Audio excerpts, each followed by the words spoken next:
The red dress clung to my body like a second skin, and I hated every inch of it. I stood in front of the full-length mirror in my tiny apartment, tugging at the hem that stopped mid-thigh, wondering what alternate universe version of myself had agreed to this. The fabric was crimson silk, cut to emphasize curves I usually hid beneath oversized sweaters and loose jeans. The neckline dipped just low enough to suggest without revealing, and the back was almost entirely open, held together by delicate straps that crisscrossed my shoulder blades. "You look like a goddess," Maya had declared when she'd pulled it off the rack at that boutique 3 weeks ago. "Ethan is going to lose his mind when he sees you." That was the point, wasn't it? To make Ethan regret every decision that had led him away from me and into the arms of Caroline Ashworth, the heiress daughter of some real estate mogul. 3 months. It had taken him 3 months after our breakup to propose to someone else, and now I was expected to smile politely at their wedding, like my heart hadn't been shredded. I smoothed my hands down the dress one more time, my palms damp with anxiety. My blonde hair fell in loose waves past my shoulders, styled by Maya, who had insisted on playing fairy godmother for the evening. Makeup that was bolder than anything I'd ever worn myself made my hazel eyes look larger, more dramatic. Red lipstick matched the dress perfectly. I didn't look like myself. That was probably the point. The invitation sat on my dresser. Elegant cream cardstock with gold lettering. "Ethan Clark and Caroline Ashworth request the pleasure of your company." I'd almost thrown it away when it arrived. Almost. But Maya had snatched it from my hands and declared this was my chance for closure, to show up looking absolutely stunning and remind Ethan what he'd lost. "You're too nice, Viv," she'd said, shaking her head. "Everyone walks all over you because you never stand up for yourself. Just this once, be selfish, be a little bit vindictive, show up and make him suffer." So here I was, 23 years old, wearing a dress that cost half my monthly rent from the coffee shop where I worked, about to attend my ex-boyfriend's wedding to prove. What exactly? That I could be petty? That I could pretend I didn't spend the first month after our breakup crying into pints of ice cream? The venue was one of those historic estates on the outskirts of the city, all manicured gardens and marble fountains, the kind of place that required actual invitations rather than Facebook event pages. I arrived fashionably late, as Maya had instructed, my heels clicking against the stone walkway as I made my way toward the sound of string music and polite conversation. The ceremony had already concluded. Guests mingled in the gardens during the cocktail hour, champagne flutes in hand, their laughter carrying on the early evening breeze. I accepted a glass from a passing waiter more for something to hold than any desire to drink, my stomach too knotted with nerves to consider alcohol. I spotted Ethan almost immediately. He stood near the fountain, Caroline's hand tucked into the crook of his elbow, both of them surrounded by well-wishers. She wore white, of course, an elegant gown that probably cost more than my car. Her dark hair was swept up in an intricate style, a delicate tiara catching the light. She looked perfect. They looked perfect together. My chest tightened, but I forced my expression to remain neutral, pleasant. Sweet Vivian, always smiling, always kind. That's what everyone expected. I hadn't made it 3 steps before someone called my name. "Vivian, oh my God, you came." It was Jessica, one of Ethan's cousins, pulling me into an enthusiastic hug that smelled of expensive perfume and wine. "You look absolutely gorgeous. That dress is insane." "Thank you," I managed, my cheeks warming. "You look beautiful too." Jessica was already half drunk, her words slightly slurred as she linked her arm through mine. "Come on, there are so many people who want to say hi. We've all missed you."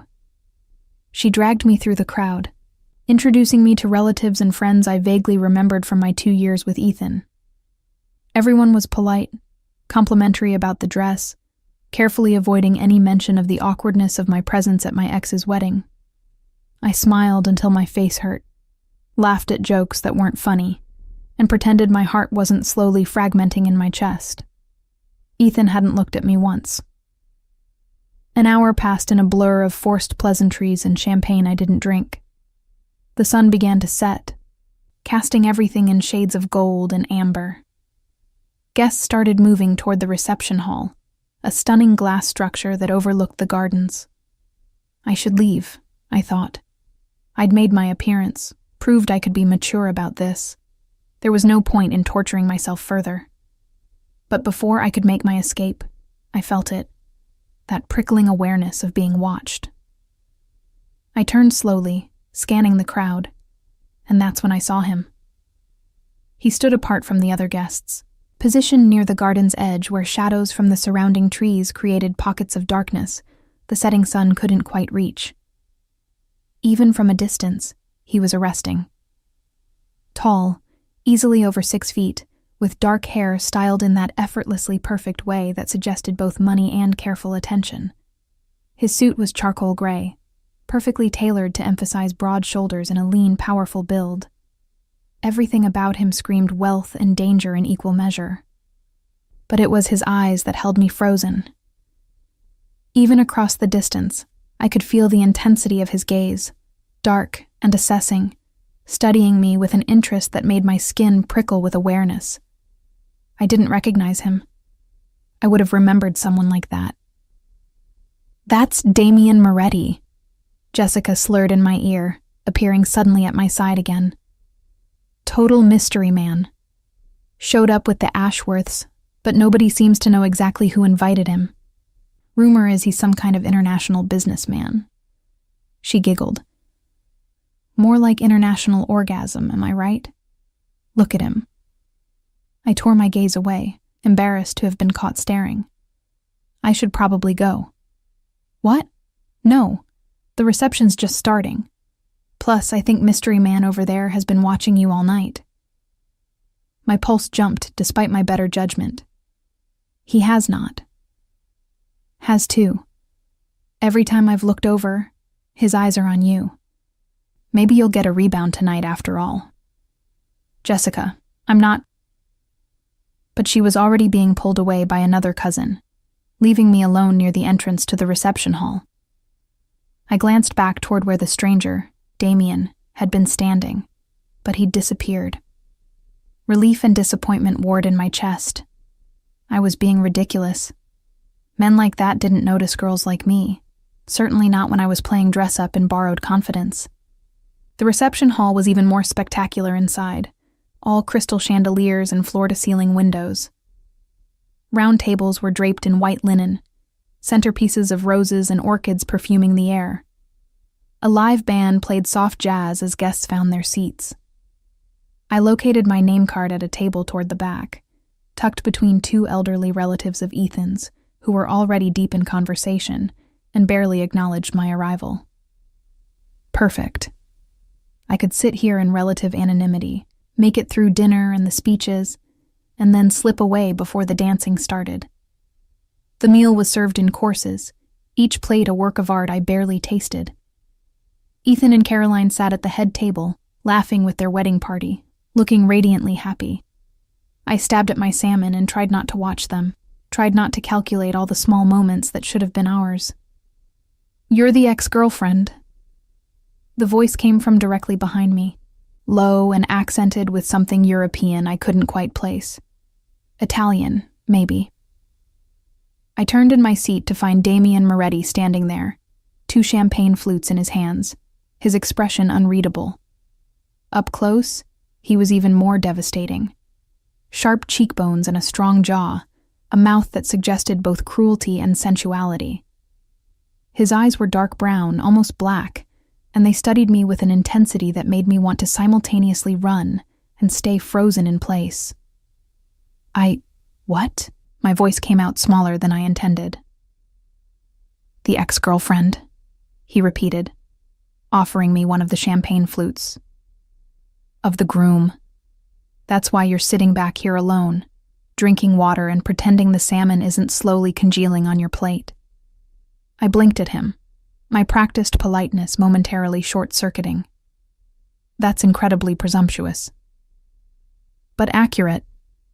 He pulled out the empty chair beside me and sat without invitation, setting both glasses on the table. Damien, I know who you are. The words came out more sharply than I intended, surprising both of us. His eyebrow lifted slightly, amusement flickering across his features. Do you? Jessica said... I stopped, realizing how stupid this sounded. You're some kind of businessman. Some kind, he agreed, his tone suggesting layers I wasn't meant to understand. And you are? Leaving soon. That's an unusual name. Despite everything, I felt my lips twitch. Vivian. The way he said it, drawing out the syllables, made my name sound like something foreign and exotic instead of the old-fashioned choice my mother had burdened me with. It suits you better than the dress. My defenses snapped back into place. What's wrong with my dress? Nothing is wrong with it. His gaze traveled over me slowly, deliberately, in a way that should have felt objectifying, but instead made heat pool low in my stomach. It's a beautiful dress, but it's not you, is it? This whole thing. He gestured vaguely to encompass the venue, the wedding, my appearance. It's a costume. You're playing a part. The accuracy of his observation stole my breath. You don't know anything about me. I know you've smiled at least 40 times in the past 2 hours, and not once has it reached your eyes. I know you're sitting as far from the happy couple as possible, while still technically being present. I know you keep checking your phone under the table, probably looking for an excuse to leave. He leaned closer, his voice dropping. And I know that red dress was meant to make him jealous, but he hasn't looked at you once. The words hit like a physical blow, all the more painful for their truth. Shame and anger rose in my throat in equal measure. Why are you even talking to me? I demanded, my voice low but fierce. If you're here for the Ashworths, shouldn't you be up there networking, or whatever it is mysterious businessmen do at weddings? Something flickered in his expression. Surprise, maybe, or respect. I've concluded my business for the evening. Now I'm simply curious. About what? About why a woman who looks like you, wearing a dress like that, is hiding in the back of the room instead of making the bastard who broke her heart regret every decision he's ever made. I stood abruptly, my chair scraping against the floor loudly enough to draw looks from nearby tables.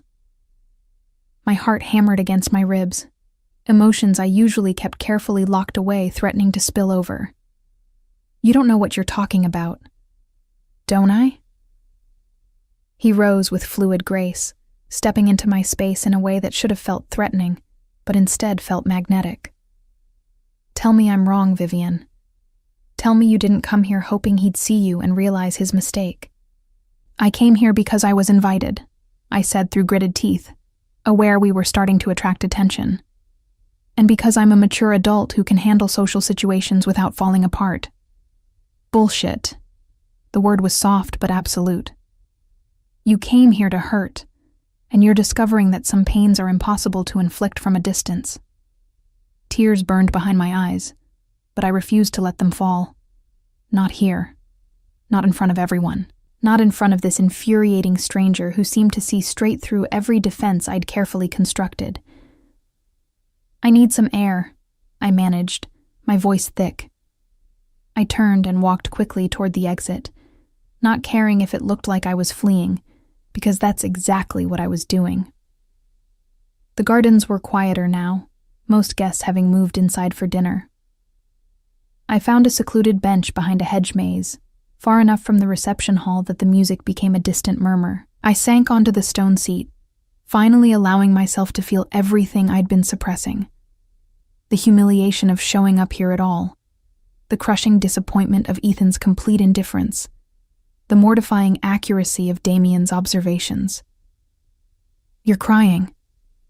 I jumped, my head snapping up to find him standing a few feet away, hands in his pockets, expression unreadable in the deepening twilight. I'm not. I started to protest, but he was already moving, pulling a pristine handkerchief from his jacket and offering it to me. "You're allowed to cry at your ex's wedding," he said quietly. "That's probably the most honest thing anyone here will do all night." I took the handkerchief, dabbing at my eyes carefully so I wouldn't completely destroy Maya's makeup job.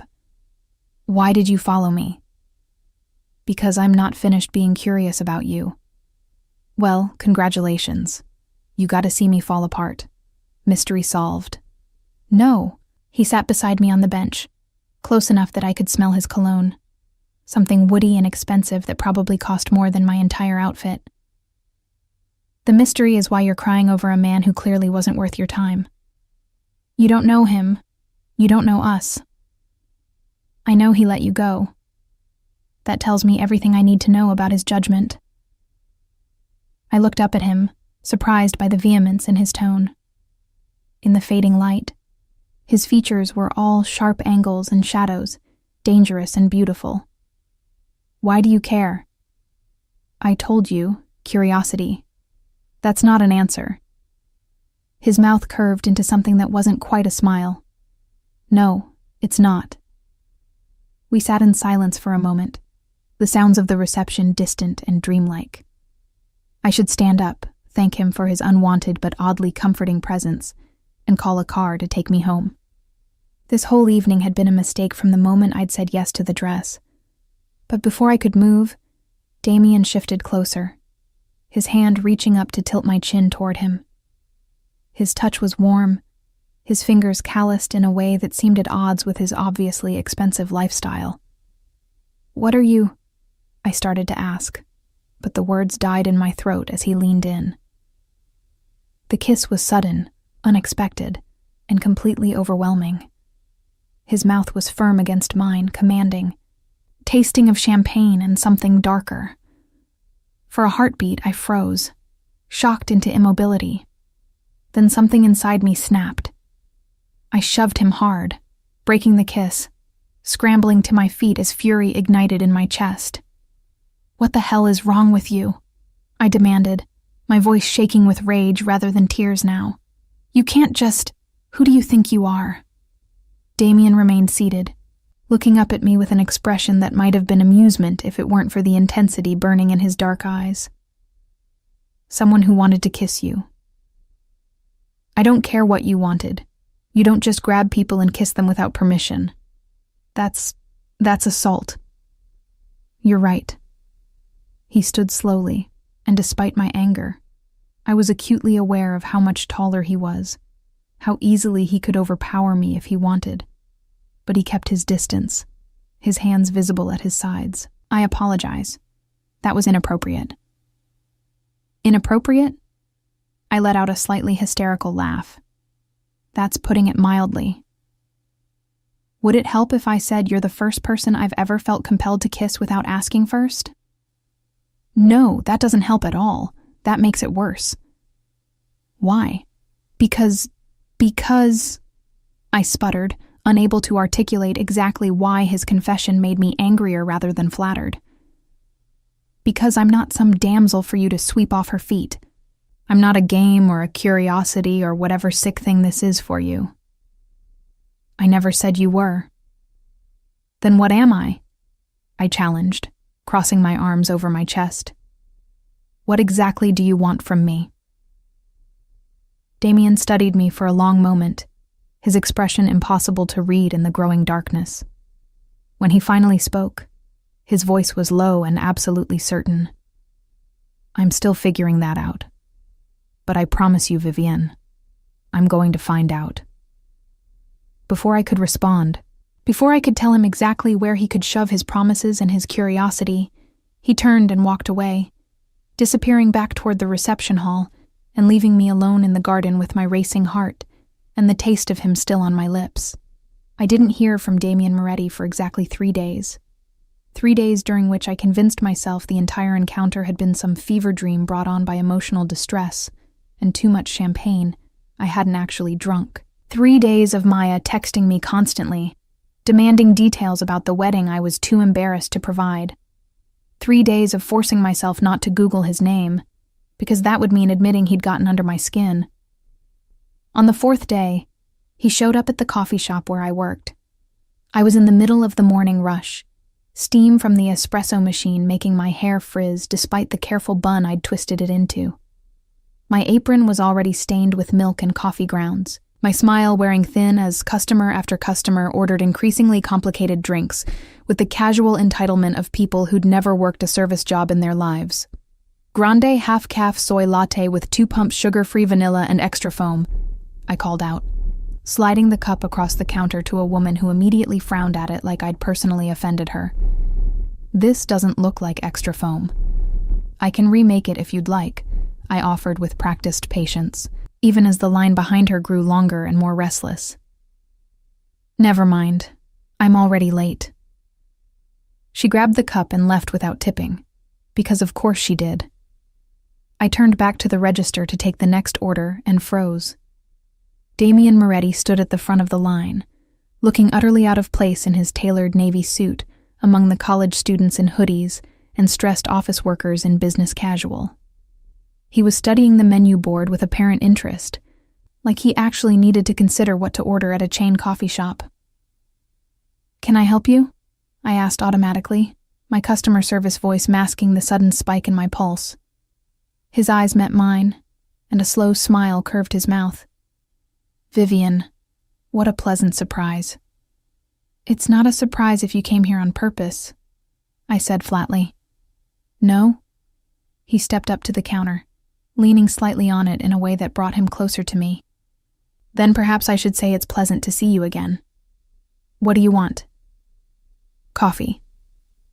His tone suggested we were discussing something far more intimate than beverages. "What would you recommend?" I bit back the urge to recommend he leave. "Professional," I reminded myself. "Be professional.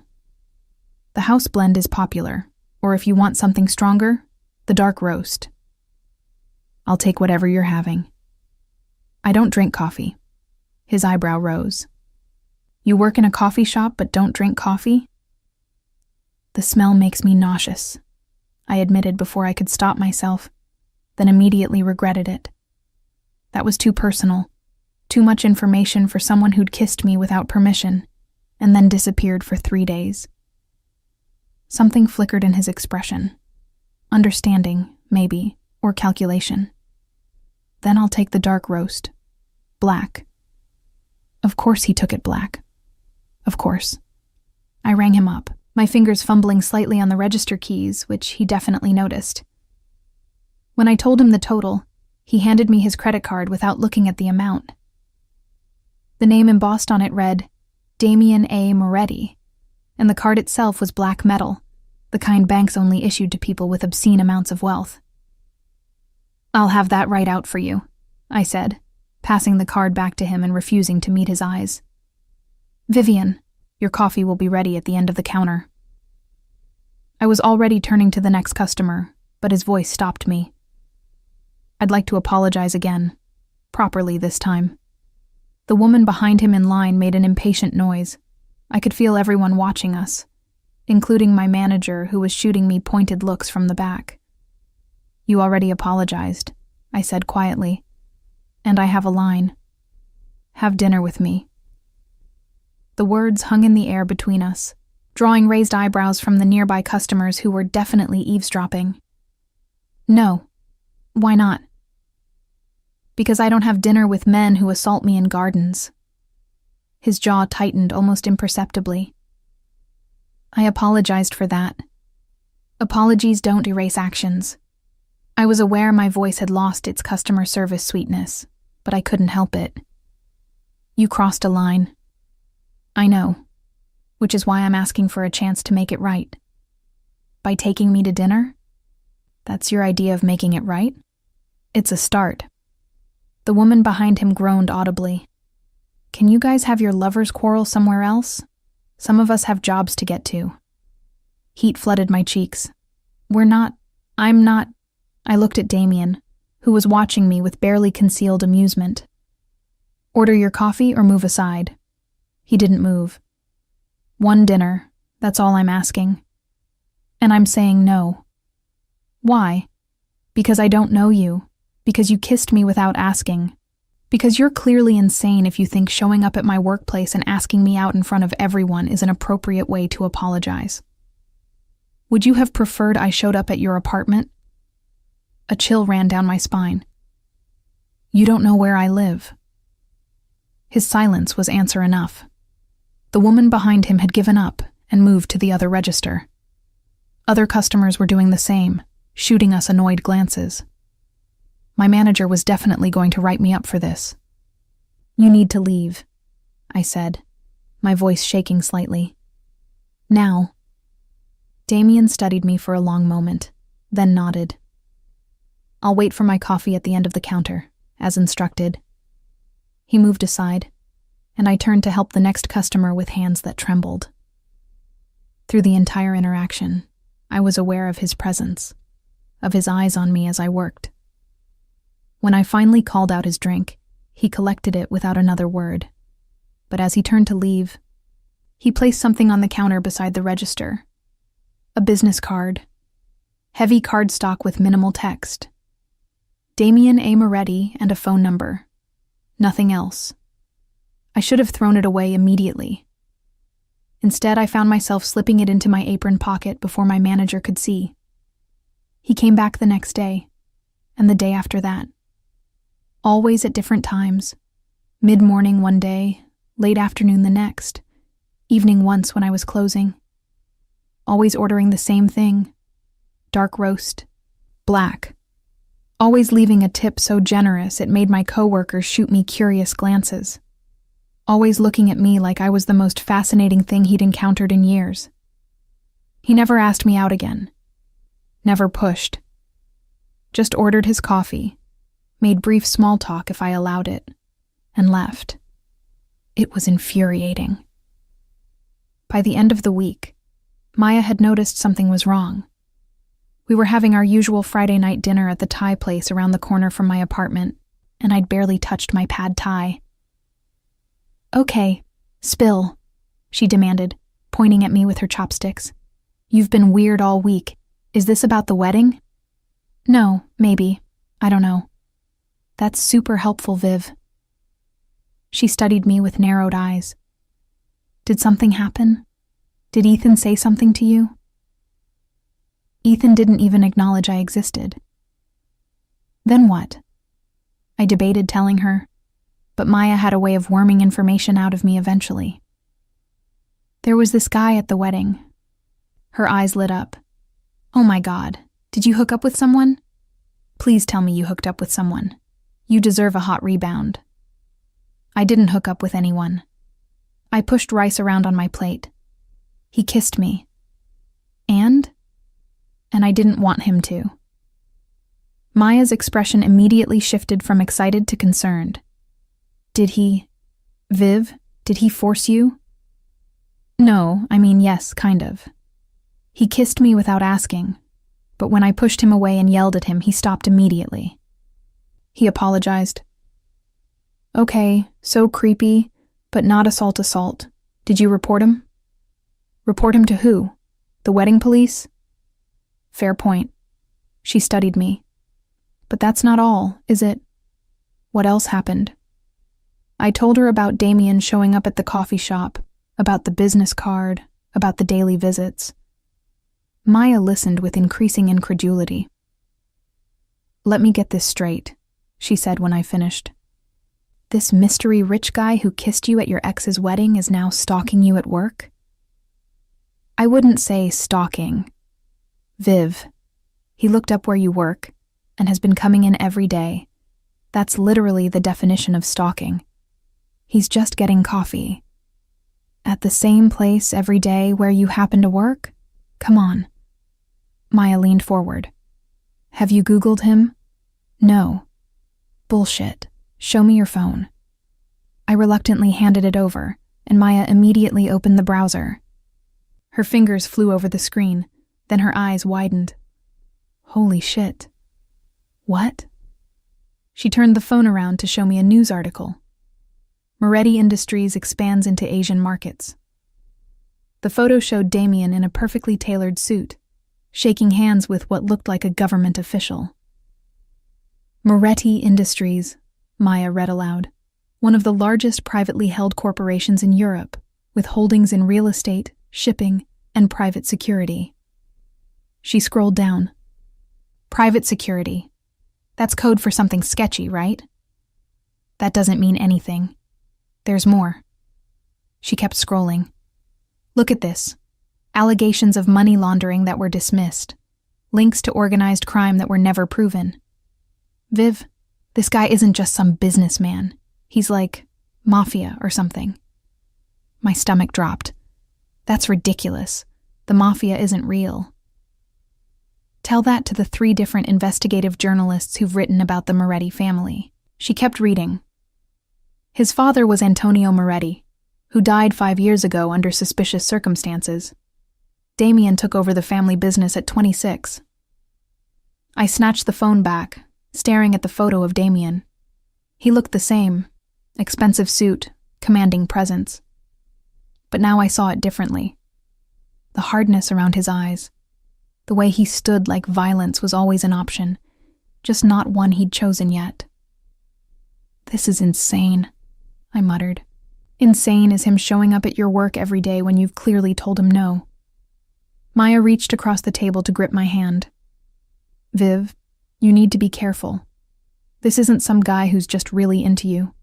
This is someone who's used to getting what he wants, and who has the money and power to make that happen. He hasn't done anything threatening. Yet. Maya's expression was serious. Promise me you'll be careful. Don't go anywhere alone with him. Keep your phone charged. Tell someone if he does anything that makes you uncomfortable. I promise. But even as I said it, I couldn't stop thinking about the way Damien had looked at me in the garden, like I was a puzzle he was determined to solve. About the way his kiss had felt. Wrong and unwanted, yes, but also electric in a way that scared me. 3 days later, he showed up at my gym. I noticed him on the treadmill across the cardio section, running at an easy pace that suggested he could maintain it for hours. He wore athletic clothes that were somehow just as expensive looking as his suits, and several women were shooting him interested glances that he completely ignored. Because he was watching me. I pretended not to notice, increasing the speed on my elliptical until my heart hammered and sweat dripped down my spine. When I finally stopped and headed for the locker room, I felt his eyes follow me the entire way. He was waiting by the exit when I emerged, my gym bag slung over my shoulder, my hair still damp from the shower. This is getting ridiculous, I said before he could speak. Is it? He fell into step beside me as I walked toward the parking lot. I'm simply exercising at a gym I belong to. You belong to this gym? Since when?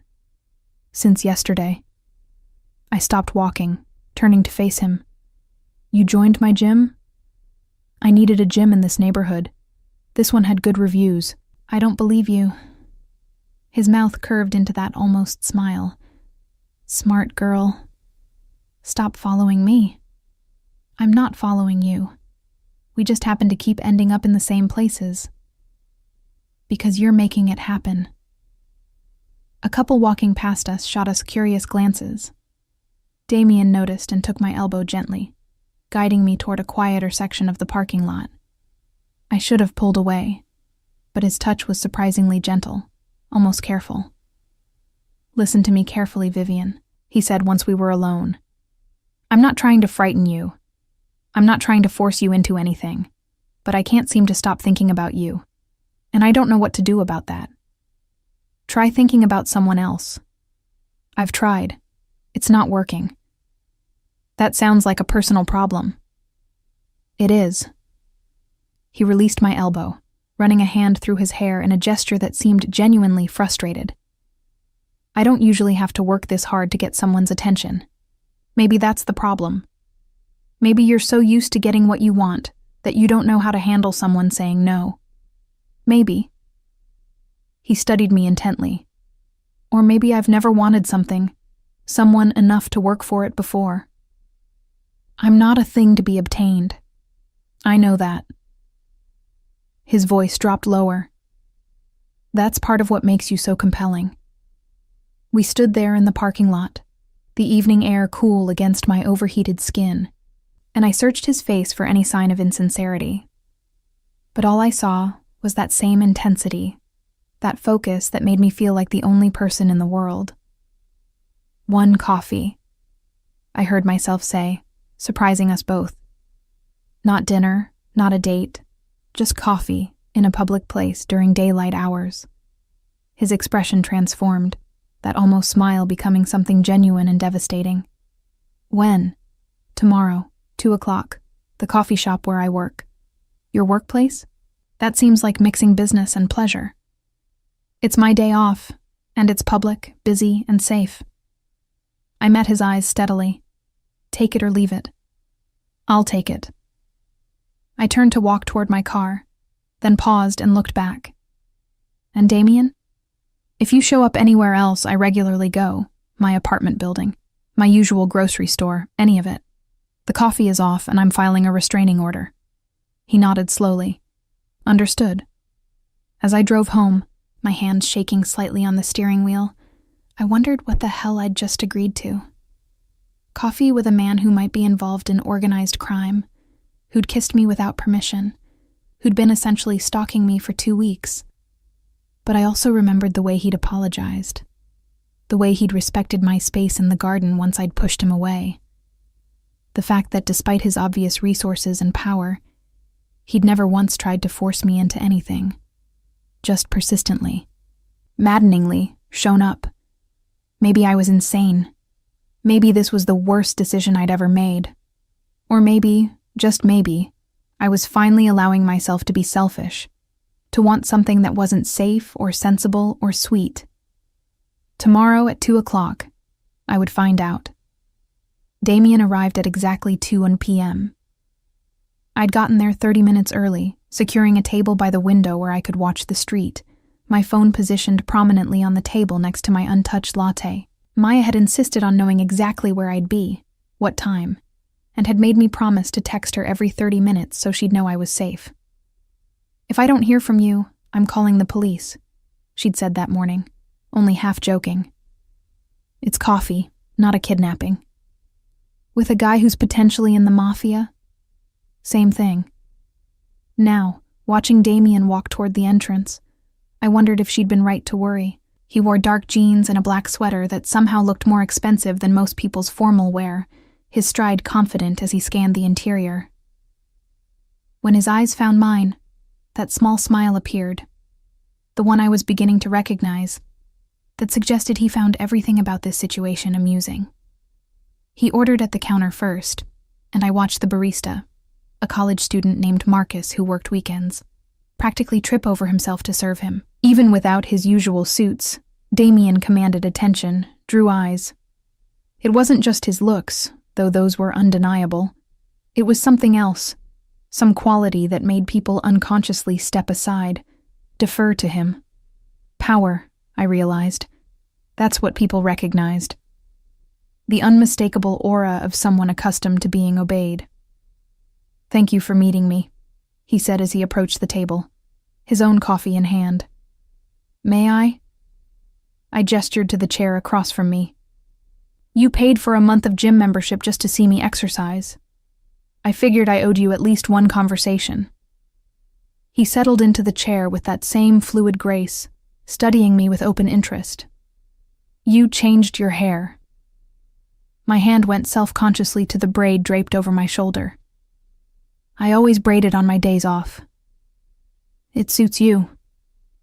More relaxed than the bun you wear for work. Do you analyze everything about people, or am I just special?" "You're special." He said it like it was a simple fact, not flattery. Though I do tend to notice details, yes. It saved my life more than once. The casual mention of life-threatening situations should have alarmed me. Instead, I found myself leaning forward slightly. "Is that what you do? Your business involves danger?" "Sometimes." He took a sip of his coffee, his eyes never leaving mine. "But we're here to talk about you, not me." "Why?" "Because you're far more interesting." I laughed, the sound more bitter than I intended. I work in a coffee shop and live in a tiny apartment with a roommate. I went to community college because I couldn't afford anything else. My idea of the exciting Friday night is Thai food and bad reality TV. There's literally nothing interesting about me. You're wrong. His voice was quiet, but absolute. You walked into your ex-boyfriend's wedding wearing a dress designed to break hearts, and when he ignored you, you didn't make a scene or cry or do any of the dramatic things people do when they're hurt. You got angry instead. I cried in the garden. After I followed you and pushed you. Before that, you were furious. I saw it in your eyes during our conversation. He leaned forward, mirroring my posture. Sweet, kind Vivian. That's what Jessica called you, what everyone seems to think. But in that garden, you weren't sweet. You were fire. My pulse quickened. You don't know me well enough to make those judgments. Then let me know you better. That's what this is for, isn't it? I wrapped both hands around my latte cup, needing something to do with my nervous energy. Fine. What do you want to know? Everything. Start with why you were with Ethan in the first place. The question caught me off guard. That's a weird thing to ask on a first... I caught myself. On a first coffee. Is it? You wore a dress to his wedding specifically to make him notice you. That suggests either you're still in love with him, or you never properly dealt with why you broke up. We didn't break up. He broke up with me. The words came out more defensive than I intended. 3 months before he proposed to Caroline. And you still don't know why? I shook my head, looking down at my coffee. He said he needed to focus on his career, that he wasn't ready for the level of commitment I wanted. Then, 3 months later, he's engaged to someone else. Did you love him? I thought I did. I met Damien's eyes. But now I wonder if I just love the idea of him, of being in a stable relationship with someone who seemed to have his life figured out. Security. What? You loved the security he represented, the promise of a life that was predictable and safe. Damien's expression was unreadable. There's nothing wrong with that. Isn't there? Shouldn't love be more than just wanting stability? Most people's version of love is wanting something. Wanting to feel safe, wanting to be desired, wanting to not be alone. Pure, selfless love is rarer than people pretend. The cynicism in his voice surprised me. You sound like you don't believe in it at all. I believe in loyalty. I believe in trust. I believe in choosing someone and standing by that choice even when it's difficult. He paused. But love in the romantic sense? The kind poets write about? I think that's often just people projecting their fantasies onto someone convenient.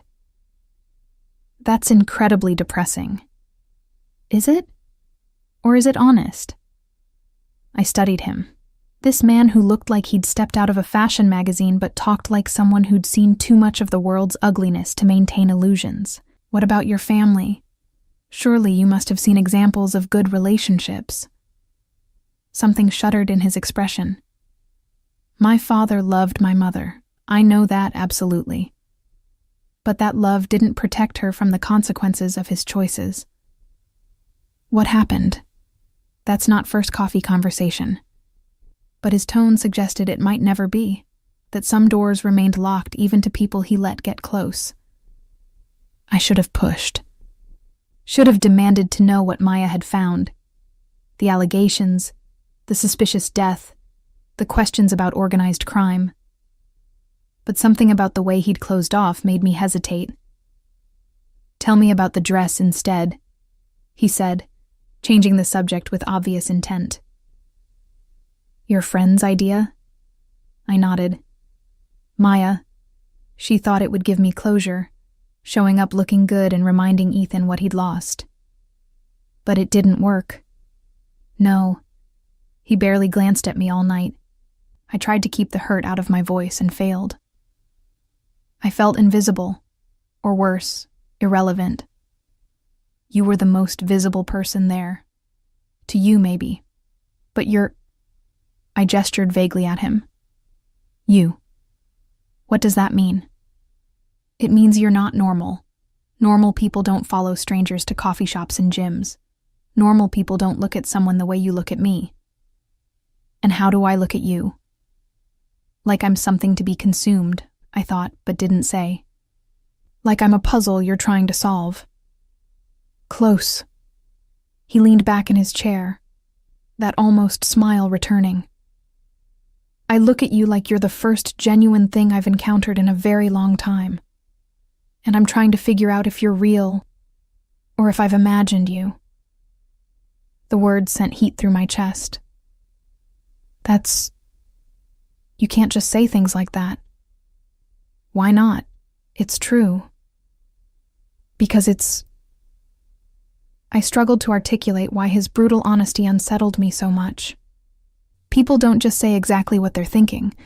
There are rules, social norms, which I'm ignoring because life is too short to waste time on games.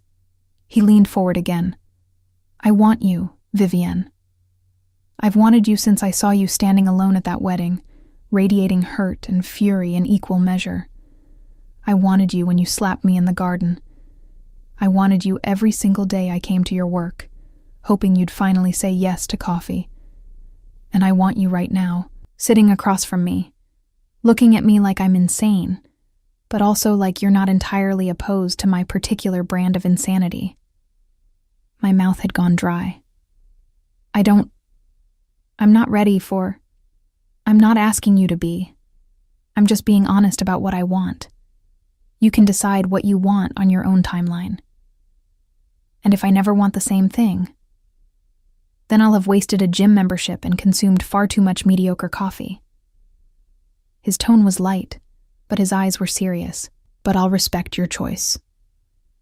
We sat in silence for a moment, the sounds of the coffee shop surrounding us, the hiss of the espresso machine, the murmur of conversation, acoustic music playing softly through speakers. Normal sounds in a normal place, belying the completely abnormal conversation we were having. I need to know something, I said finally. The truth. Ask. Are you in the Mafia? Damien didn't react with surprise or denial. He simply took a sip of his coffee, set down the cup, and met my eyes steadily. Define Mafia. You know what I mean. Organized crime. Illegal operations. The stuff that gets people killed. My businesses are legitimate. I pay my taxes. I employ thousands of people across multiple countries, and I ensure they're compensated fairly for their work. He paused. But I also operate in spaces that exist in gray areas. I provide services that technically legal enterprises won't touch. I have relationships with people who would be considered criminals by most definitions. And yes, violence is occasionally necessary to protect what's mine. The honesty stole my breath. You're admitting it. I'm being honest, which is what you asked for. His expression didn't change. Does that frighten you? Yes. Good. You should be frightened. My world isn't safe or kind or predictable. Then why are you pursuing me? Why drag someone like me into that? Because you're not part of that world. You're separate from it, untouched by it. When I'm with you, I'm not thinking about shipping routes or political connections or which rival family is making moves into my territory. I'm just thinking about you. His voice dropped lower. And that's something I haven't experienced in longer than I can remember. I should have run. Should have grabbed my phone and walked out and never looked back. But instead, I found myself asking, what happens if I say yes to another coffee date?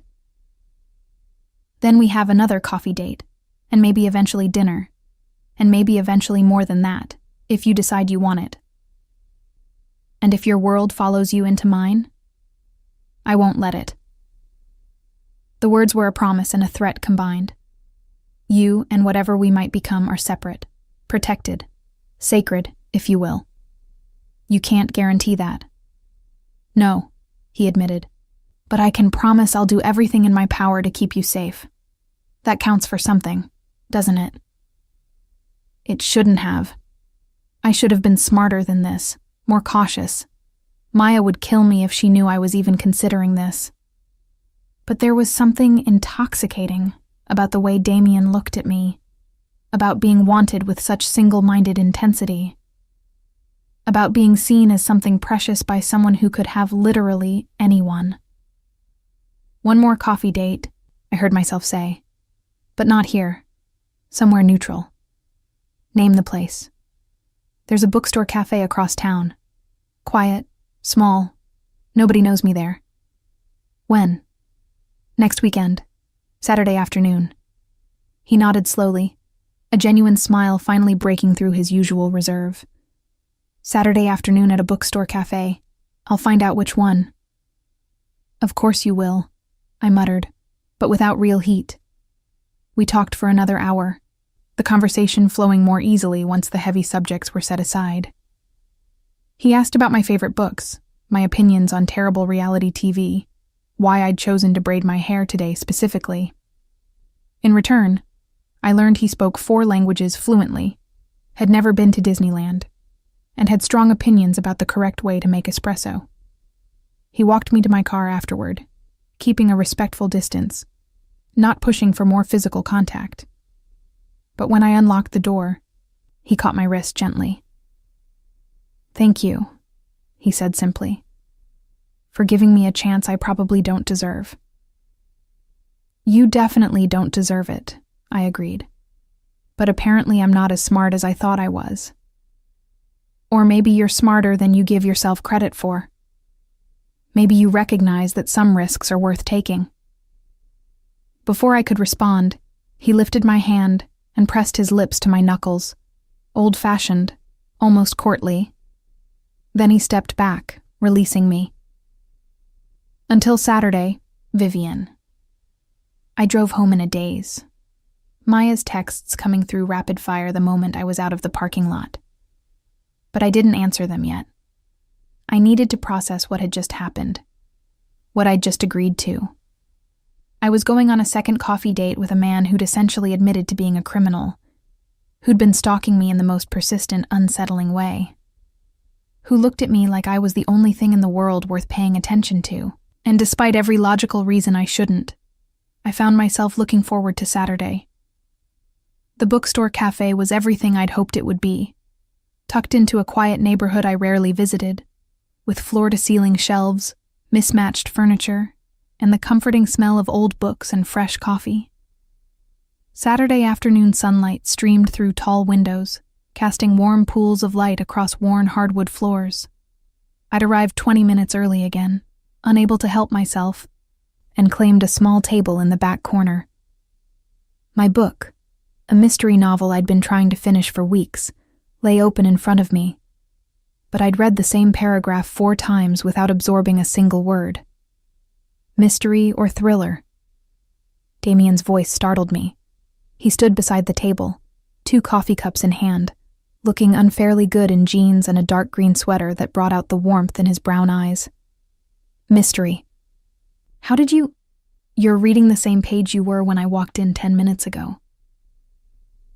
He set down the coffees and pulled out the chair across from me. Either it's incredibly compelling, or you're distracted. You were here 10 minutes ago? Technically 15. But I didn't want to seem too eager.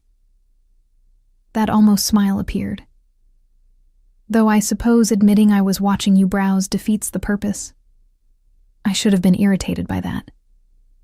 Instead, I found myself fighting a smile of my own.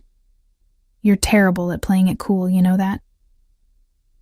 I've never needed to play it cool before. This is new territory. He slid one of the cups toward me. Herbal tea. Peppermint. I remembered you said coffee makes you nauseous. The thoughtfulness of the gesture caught me off guard. Thank you. You're welcome. He settled back in his chair, and for a moment we just looked at each other, the air between us charged with possibility and uncertainty. So, I said finally, wrapping my hands around the warm cup. Tell me something nobody else knows about you. That's a dangerous question. You wanted to get to know each other better. This is how people do that. Damien considered this, his fingers tapping a slow rhythm against his own cup. I wanted to be a teacher when I was young. History. I loved the way the past informed the present, how understanding where we came from could help predict where we might go. The admission surprised me. What happened? My father died, and I inherited responsibilities that didn't leave room for those kinds of dreams. His voice was matter of fact, but I heard the thread of regret woven through it. You can't be a history teacher when you're running an organization that operates across 4 continents. Do you ever wish things had been different? Wishing is pointless. I play the hand I was dealt and do the best I can with it. He met my eyes. Your turn. Tell me something nobody knows about you. I hesitated, then decided to match his honesty. I'm pregnant. The words hung in the air between us. Damien's expression didn't change, but something shifted in his posture, a stillness that suggested complete attention. How far along? 12 weeks, just past the first trimester. Ethan's? I nodded, shame washing over me.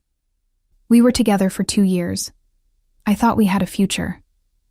I found out 3 weeks after he left me. Does he know?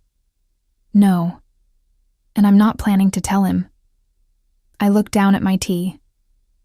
He made it clear he didn't want commitment.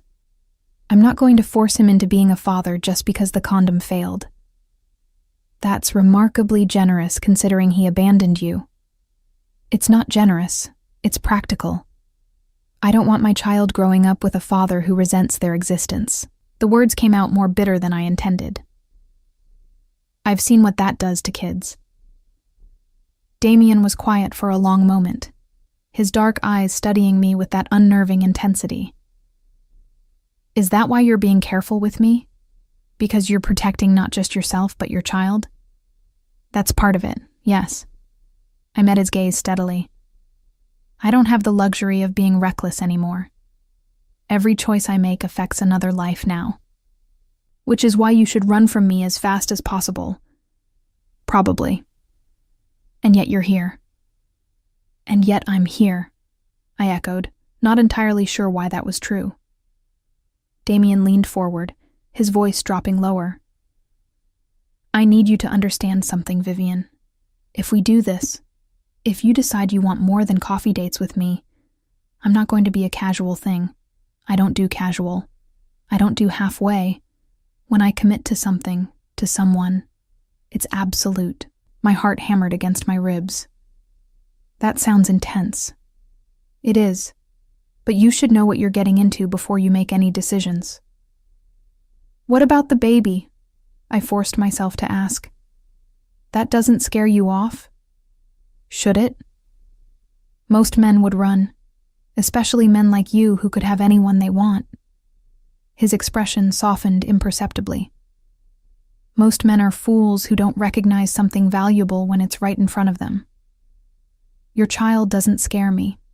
If anything, it makes you more compelling. How? Because it means you understand what it is to protect something at all costs, to put someone else's well-being above your own wants.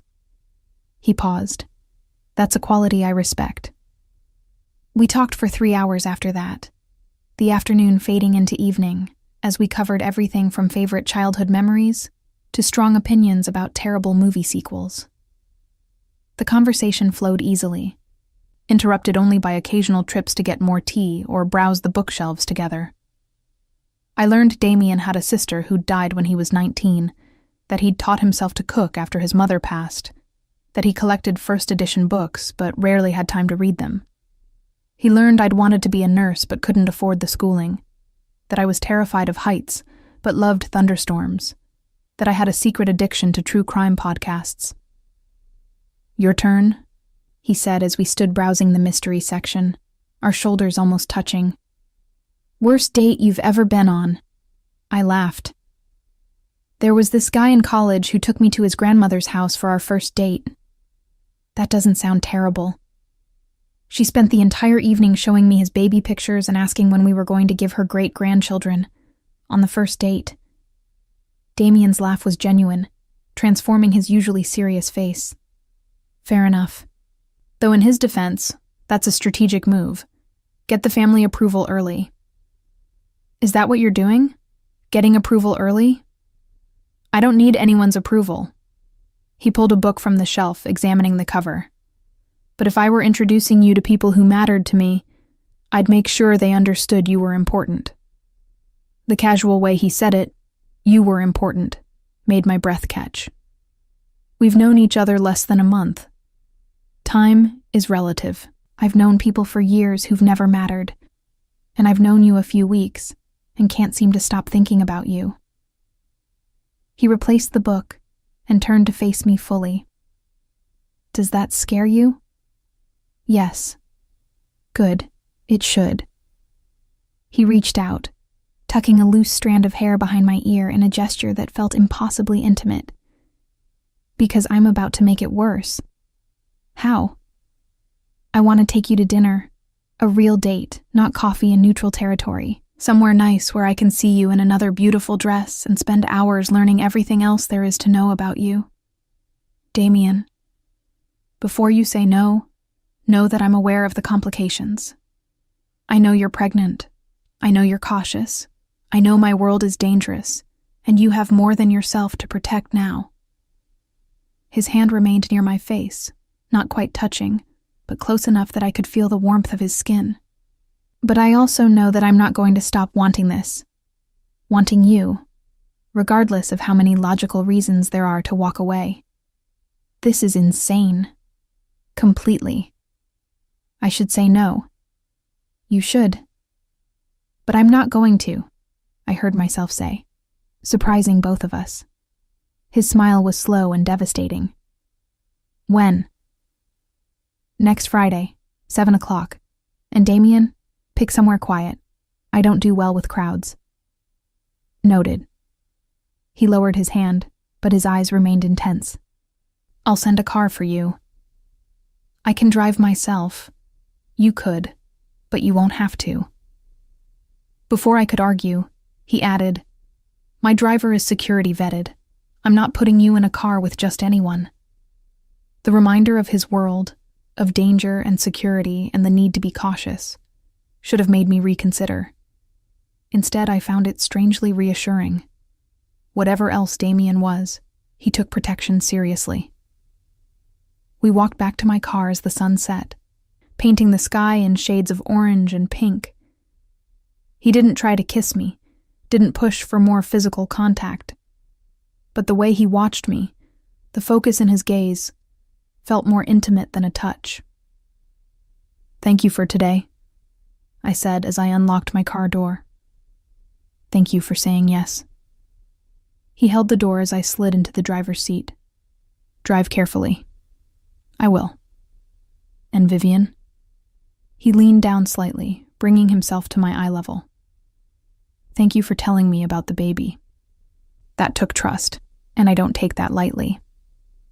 As I drove home, my phone buzzed with messages from Maya demanding updates.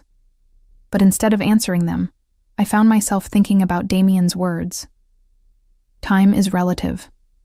I've known people for years who've never mattered. He was right, in a way. I'd known Ethan for 2 years and never felt the kind of magnetic pull I experienced in Damien's presence.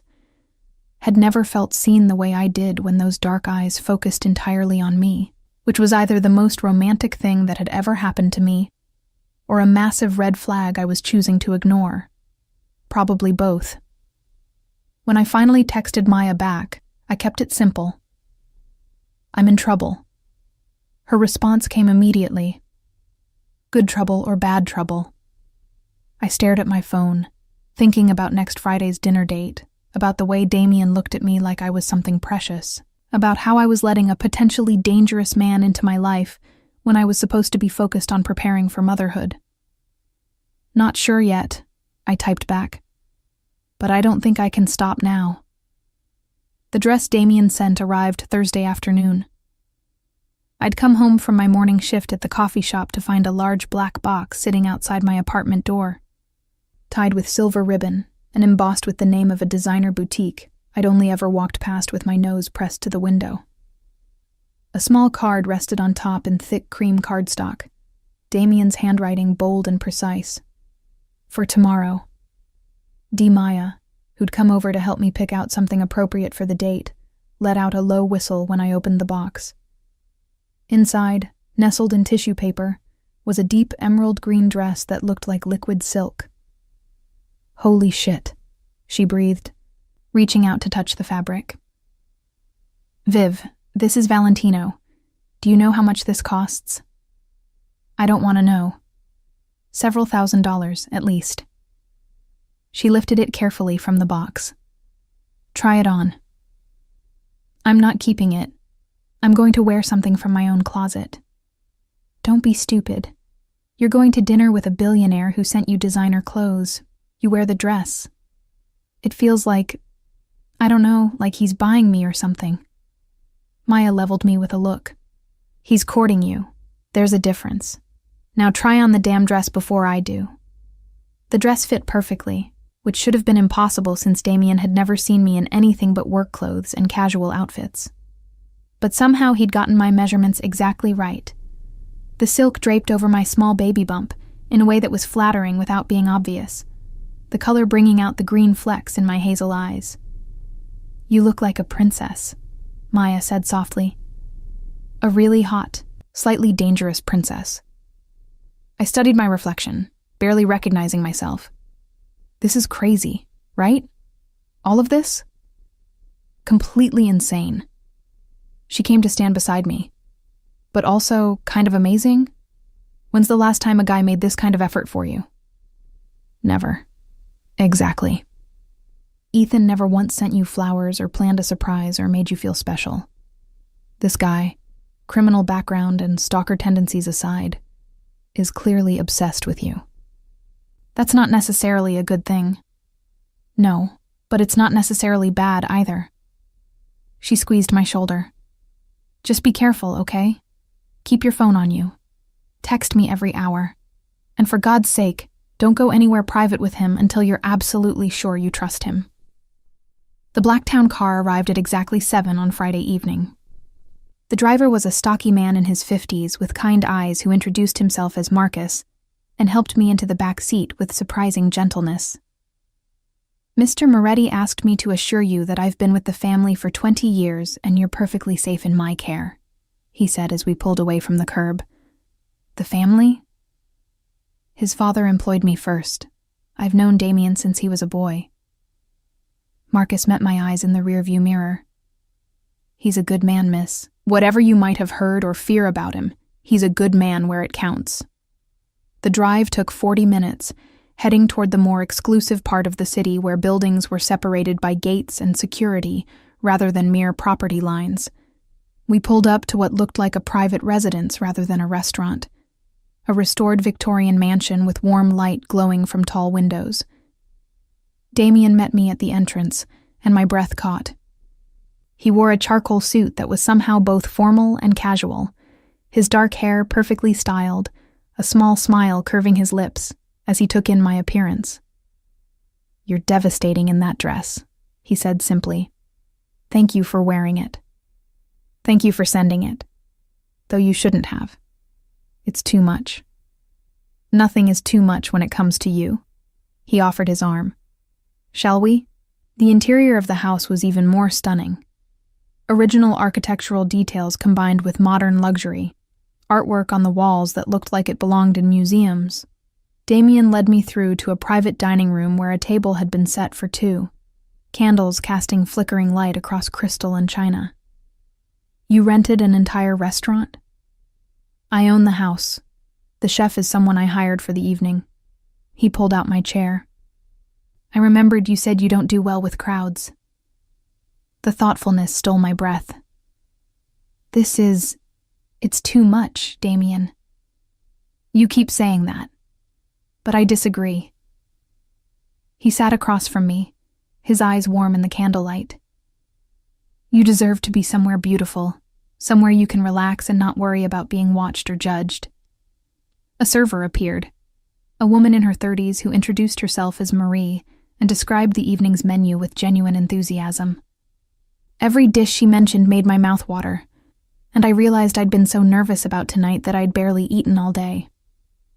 "The lady will start with the butternut squash soup," Damien said when Marie finished. "And I'll have the same. For the main course, prepare the salmon for her, not the steak. And make sure everything is cooked thoroughly. No rare meat, no raw preparations." Marie nodded and disappeared. I stared at Damien. "How did you know I can't have rare meat right now?" Pregnant women should avoid undercooked foods, food safety risk. He said it so matter-of-factly, like of course he'd researched pregnancy dietary restrictions before planning the menu. I also made sure there's no soft cheese, no raw fish, nothing that could pose a risk. Something warm unfurled in my chest. "You didn't have to do that." "Of course I did." He leaned forward slightly. "Your safety and the baby's well-being are important to me." "Why?" The question burst out before I could stop it. "Why do you care so much? You barely know me. You owe me nothing. Most men would have run the moment they heard I was pregnant with someone else's child." Damien was quiet for a moment, his fingers tracing the stem of his wine glass. When he spoke, his voice was lower than usual, almost vulnerable. "When I was 19, my sister got pregnant. She wasn't married.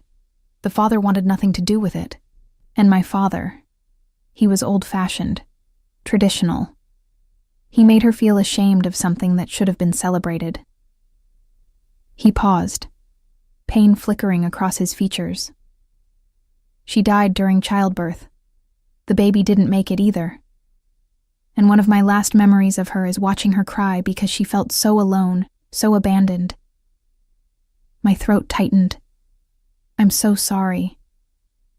I promised myself then that if I ever met a woman in that situation, I would make sure she never felt that way, that she'd know she wasn't alone.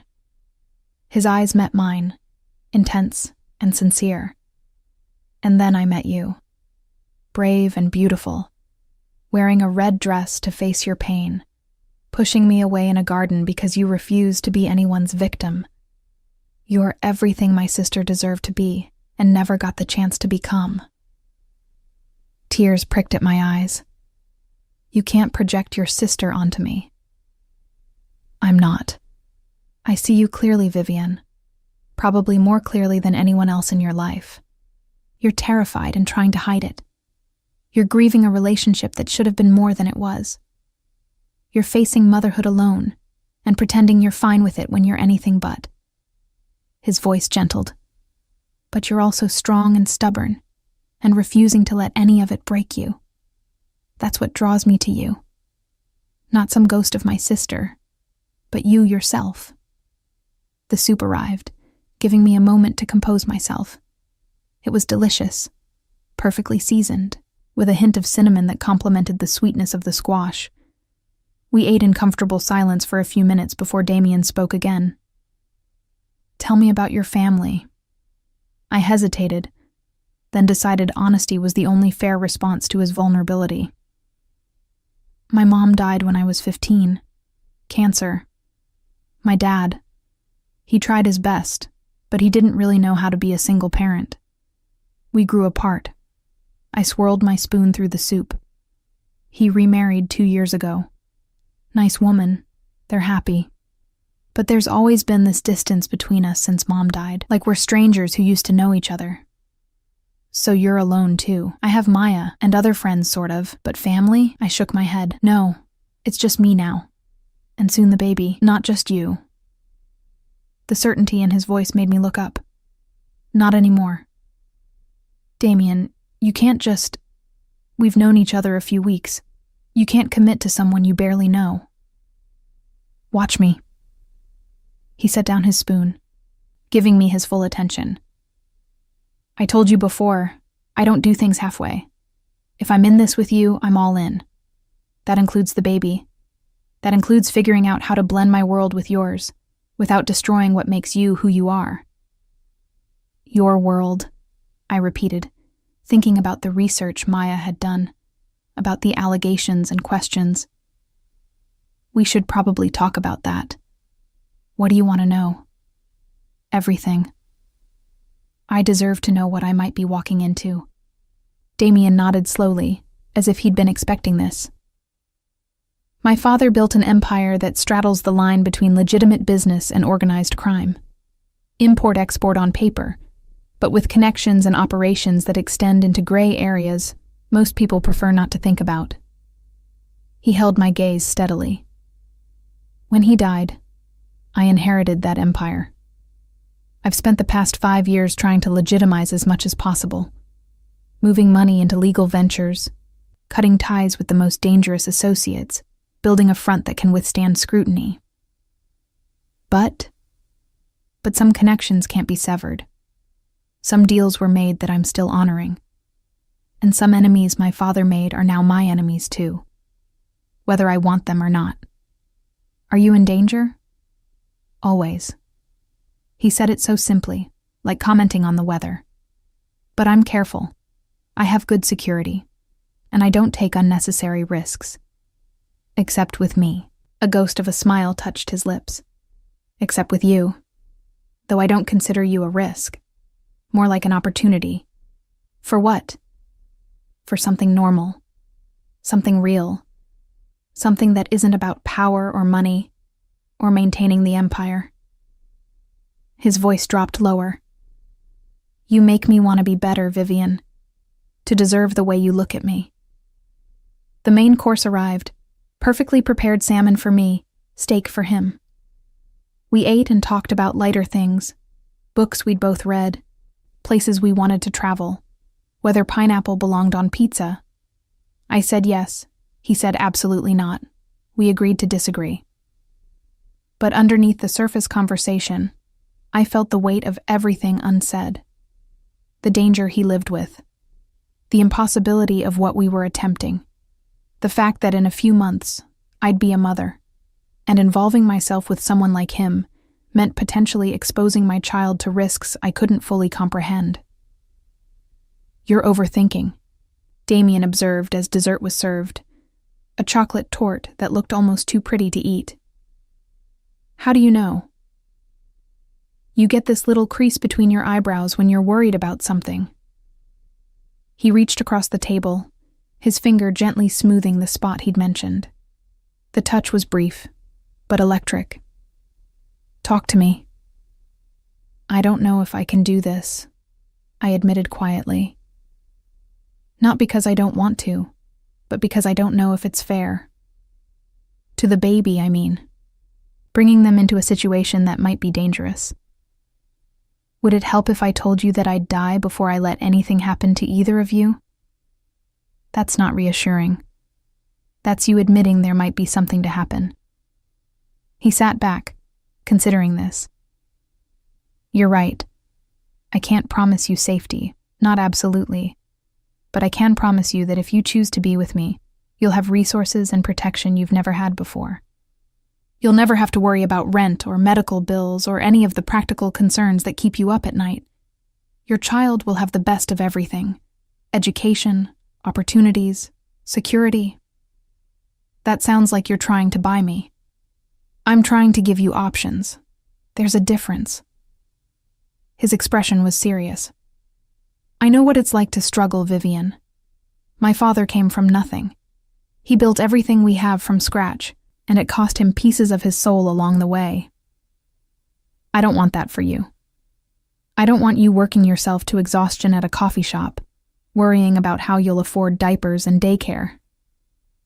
But in exchange, I'd be tying myself to someone whose father was probably a mob boss and who admits he operates in gray areas I don't fully understand. Yes. He didn't try to sugarcoat it. That's the trade. Comfort and security in exchange for accepting that my world has darkness in it. I pushed the chocolate torte around my plate, appetite gone. I need time to think about this. Take all the time you need. But know this. My offer doesn't come with an expiration date. Whether you decide tomorrow or 3 months from now, or after the baby is born, my answer will be the same. I want you in my life, Vivian, however that looks, whatever shape it takes. We finished dessert in silence, the weight of the conversation settling between us. When Marie cleared the plates and asked if we wanted coffee, I shook my head. I was suddenly exhausted, emotionally wrung out from the intensity of the evening. I should get home, I said quietly. Damien nodded, standing and offering his hand to help me up. Marcus will drive you. Thank you for dinner. It was beautiful. Thank you for coming. He walked me to the entrance where Marcus was already waiting with the car.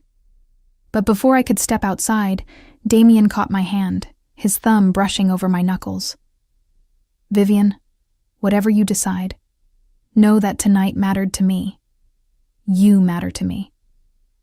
I looked up at him, at this powerful, dangerous man who looked at me like I was something precious, and felt something shift in my chest. Fear, yes, but also hope. And maybe, just maybe, the beginning of something that could be called love. You matter to me too, I admitted. That's what scares me. Good. He lifted my hand to his lips, pressing a kiss to my palm. Fear means it's real. On the drive home, I stared out the window at the passing city lights and tried to organize my thoughts. Everything logical said I should end this now. Damien himself had said his world was dangerous.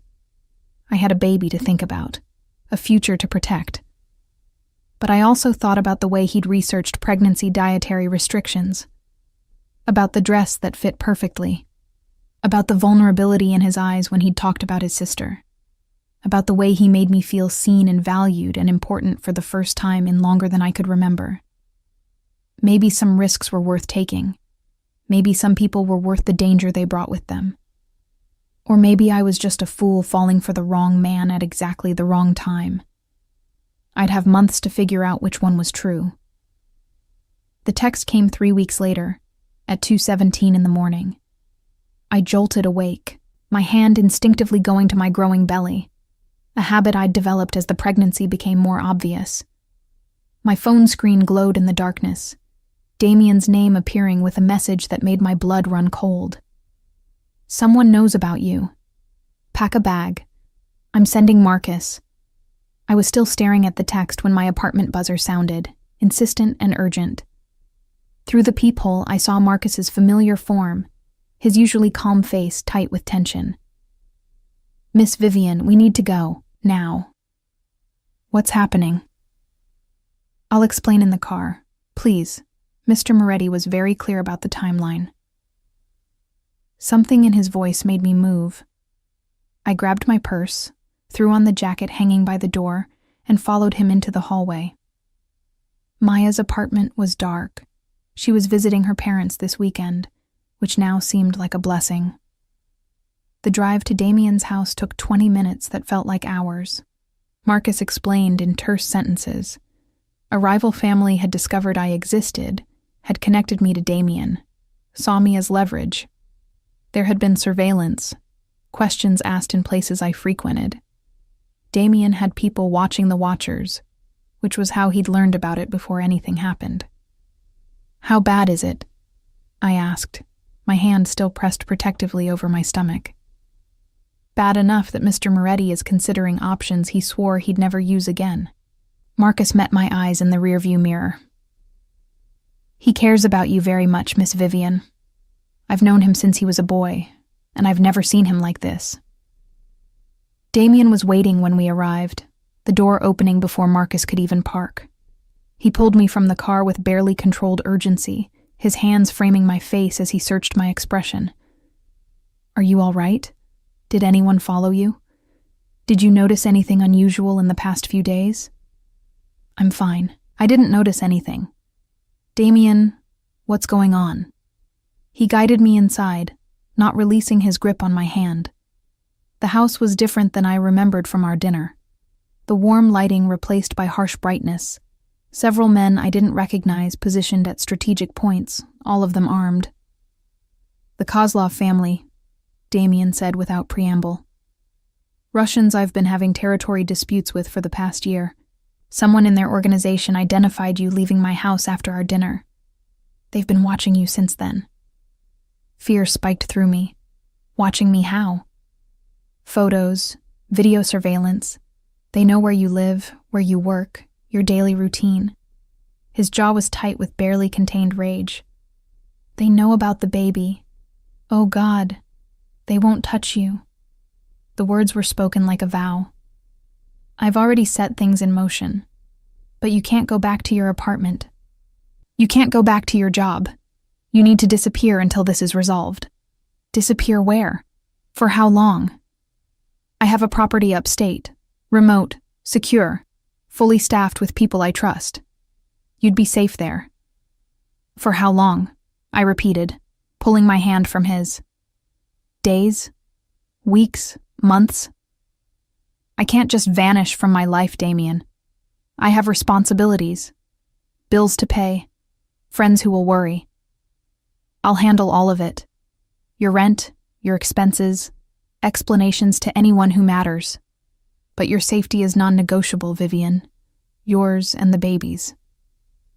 I pressed both hands to my stomach, feeling the slight swell that had become noticeable in the past week. 22 weeks pregnant, more than halfway there, and now I was being told I needed to go into hiding because of a man I'd known for less than 2 months. This is what you meant about danger, I said quietly. This is your world, following me into mine. Guilt flickered across his features. Yes. And if I'd never gone to that wedding, never worn that dress, never met you, you'd be safe and ordinary and struggling to make rent while preparing to be a single mother. His voice was rough. But you did meet me. And I'm not going to apologize for that, because I'm selfish enough to be glad you're in my life even if it's complicated everything. Complicated is an understatement. I know. He moved closer, his hand rising to rest gently over mine on my stomach, but I meant what I said. I'll die before I let anything happen to either of you. Stop saying that. Tears burned behind my eyes. Stop talking about dying like it's inevitable. It might be. Not from the Kozlovs. I'll handle them. But my life has always been borrowed time, Vivian. I've known that since I was 19, and watched my father's enemies list grow longer than his friend list.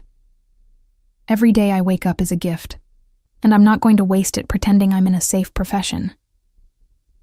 One of the armed men approached, murmuring something in Italian too low for me to catch. Damien's expression hardened, and he nodded once. "The car's ready," he said to me. "We need to leave now. I haven't agreed to go. You will, because you're smart enough to know that stubbornness isn't worth your child's life." He was right, and I hated it. I hated that he was right. Hated that my choice was between hiding in some secure location or potentially putting my baby at risk. Hated that falling for him had brought me here. Fine, but I'm calling Maya to tell her. Absolutely not. Damien cut me off. The fewer people who know where you are, the safer you'll be. That includes your best friend. She'll be worried sick. I'll have someone reach out to her, a mutual friend who'll explain you had to leave town for family reasons. She'll be fine. Vivian, you need to trust me. Trust. That was the crux of it all, wasn't it? I was being asked to trust this man with my life, with my unborn child's life, when I'd known him for such a short time. To trust that his protection was worth the danger it brought. To trust that whatever he did to handle the Kozlovs wouldn't make me complicit in violence I'd spent my life avoiding. But what choice did I have? I couldn't go back to my apartment, couldn't resume my normal life with the knowledge that dangerous men were watching, waiting for an opportunity to use me as leverage. The baby inside me deserved better than a mother too stubborn to accept help when it was offered. "Okay," I said finally. I'll go. But Damien, I need a promise from you. Anything. Whatever you do to these people, I don't want to know about it. I don't want details. I just want it handled. Something complicated passed across his face. Respect, maybe, or regret. You have my word. The safe house was exactly what he'd described. Remote, secure, and beautiful in a way that felt almost surreal. 3 hours north of the city, nestled in forest that seemed to stretch endlessly in all directions. The house itself was modern but warm, with floor-to-ceiling windows that overlooked a private lake. A woman named Elena was waiting when we arrived, her smile kind as she showed me to a bedroom that was larger than my entire apartment. Anything you need, you just ask, she said. Mr. Moretti has made sure we have everything. And he had. The closet held clothes in my size, including maternity wear I hadn't even thought about needing yet. The bathroom was stocked with pregnancy-safe skincare products. The bookshelves held titles I'd mentioned loving. Even the kitchen was prepared with foods I'd told him I'd been craving. You thought of everything, I said when we were alone again. Damien's security team positioned strategically around the property but giving us privacy. I try. He moved to the window, looking out at the darkening forest. I'm sorry it came to this. Are you? Because you got what you wanted. Me isolated and dependent on you. He turned, hurt flashing across his features. You think this is what I wanted? Isn't it? This whole time you've been trying to get me into your world, to make me need you. Now here I am, exactly where you wanted me. What I wanted was for you to choose me freely, not because circumstances forced your hand. His voice was low, controlled. I wanted you to decide you could love a man like me, despite his flaws. Not be trapped into accepting my protection because the alternative was danger. The word love hung in the air between us. We'd danced around it for weeks, implied it without saying it, but hearing it spoken directly made it real. I can't love you right now, I said, my voice breaking. I'm too angry and scared and overwhelmed. But I think I was falling. Before tonight made it complicated. Something vulnerable appeared in his expression. And now I need you to leave. Give me space to process all of this, to figure out how I feel about everything. He nodded slowly, though I could see the resistance in the tension of his shoulders. I'll come back tomorrow, or whenever you're ready to talk. But Vivian... He moved closer, stopping just short of touching me. I need you to know something. This situation, the danger, it won't last forever. I will handle it. And when I do, when you're safe again, you'll have a choice. Stay with me or go back to your life. Whatever you decide, I'll respect it. Will you? Because from where I'm standing, it seems like you make a lot of decisions for me, only when your safety is at stake. Beyond that? He finally allowed himself to touch me, his hand cupping my cheek gently. I want your choices to be yours, Vivian, even if they break my heart. He left then, and I was alone in the beautiful prison he'd created for my protection. Through the windows, I watched his car disappear down the winding driveway, taking with it the complicated tangle of emotions his presence always brought. Elena knocked softly on the door. Can I bring you anything? Tea? Food? Just... I stopped, my hand going to my stomach as I felt a flutter. Then another. Stronger this time. Unmistakable. The baby was moving. I sank onto the bed, tears finally spilling over as I felt life moving inside me. My child, growing and developing, blissfully unaware of the complicated world they were about to be born into. A child whose father didn't even know they existed, and whose mother was falling for a dangerous man who might get them all killed. I'm sorry, I whispered to my belly. I'm so sorry you got me for a mother. I'm supposed to make better choices than this. The flutter came again, as if in response. And despite everything, the fear, the anger, the overwhelming uncertainty, I felt a fierce protective love surge through me. Whatever else happened, whatever I decided about Damien, this baby would be safe, would be loved, would grow up knowing their worth had nothing to do with the circumstances of their conception or the danger that surrounded their birth. That promise, at least, I could keep. 3 days passed in the safe house. Damien called twice a day, respectful of my request for space but clearly struggling with the distance. Elena kept me company, never prying but always available. I read, walked the property with security following at a discreet distance, and tried to sort through the impossible tangle of my feelings. On the 4th day, Damien showed up unannounced. I was on the dock, my feet dangling in the cool lake water, when I heard footsteps approaching. I didn't turn around, just knew it was him. "You're supposed to call first," I said. "I know. But something happened I needed to tell you in person." He sat beside me, close but not touching. "The Kozlovs. They're no longer a threat." "Meaning?" "Meaning I've come to an agreement with their leadership. You're off limits, permanently. They've agreed to forget you exist in exchange for territorial concessions I was willing to make." I turned to look at him. "You gave up territory? That can't be good for business. Business isn't worth your life." He met my eyes steadily. "Or your peace of mind. I meant what I said, Vivian. You matter more." "What did you have to do? To make them agree?" "Nothing you need to worry about. But nothing that violates the promise I made you either. I didn't lie when I said you wouldn't have details. I studied his face, looking for signs of violence or guilt. But all I saw was exhaustion and something that looked like relief. So I can go home now?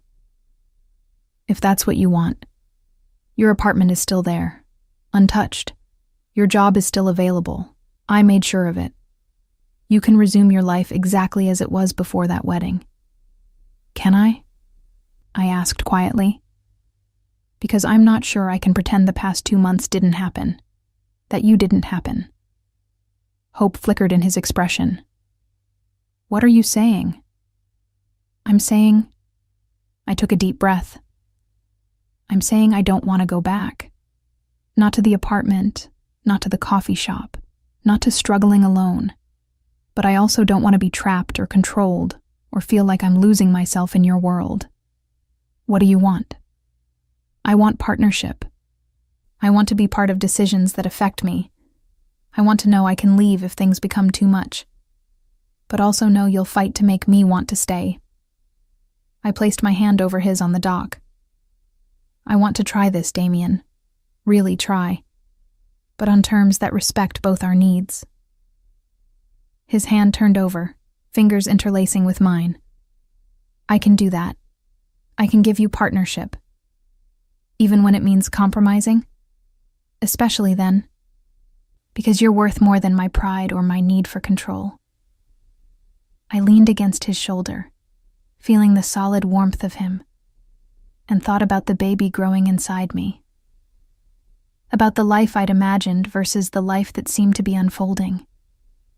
About fear and hope, and the strange way love sometimes arrived at the worst possible time.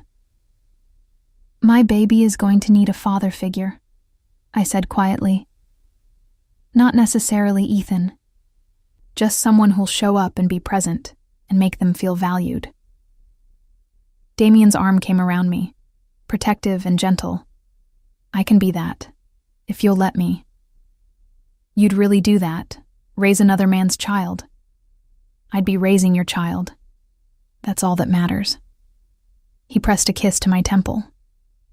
"Besides, I've gotten rather attached to the idea of you and me and this baby as a unit, whatever form that family takes." We sat there as the sun set, painting the lake in shades of orange and gold, and I felt something shift inside me.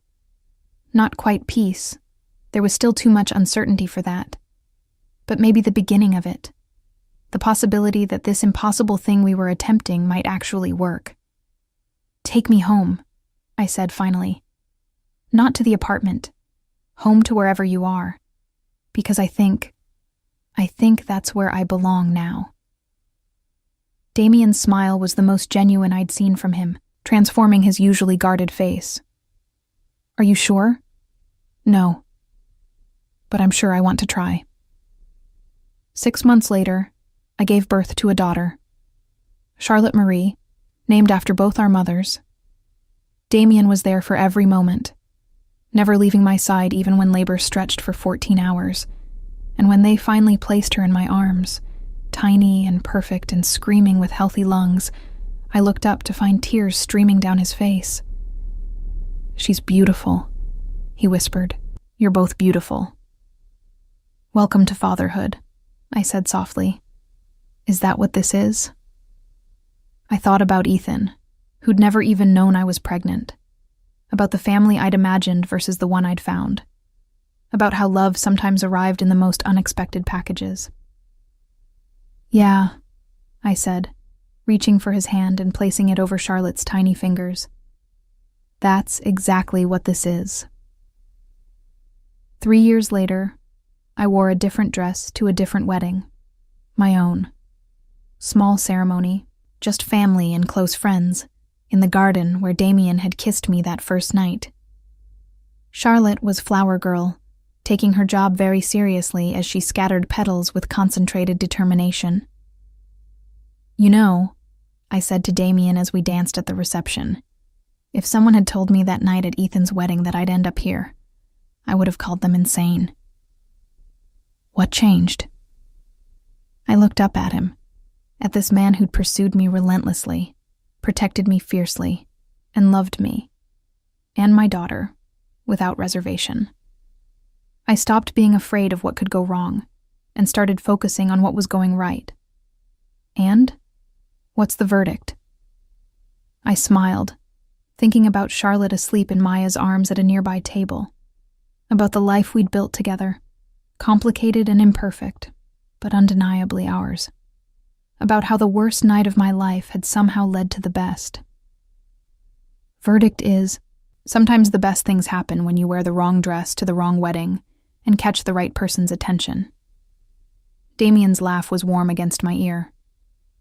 "Remind me to send Ethan a thank you card." "Don't you dare." "Too late. Already did." At my shocked expression, he grinned. "I thanked him for being stupid enough to let you go. Seemed like the decent thing to do. I should have been mortified. Instead, I found myself laughing, really laughing, the kind that came from deep in the chest and left you breathless. Because that was the thing about Damien. He made me brave enough to find humor in the pain, to see possibilities where I'd only seen endings.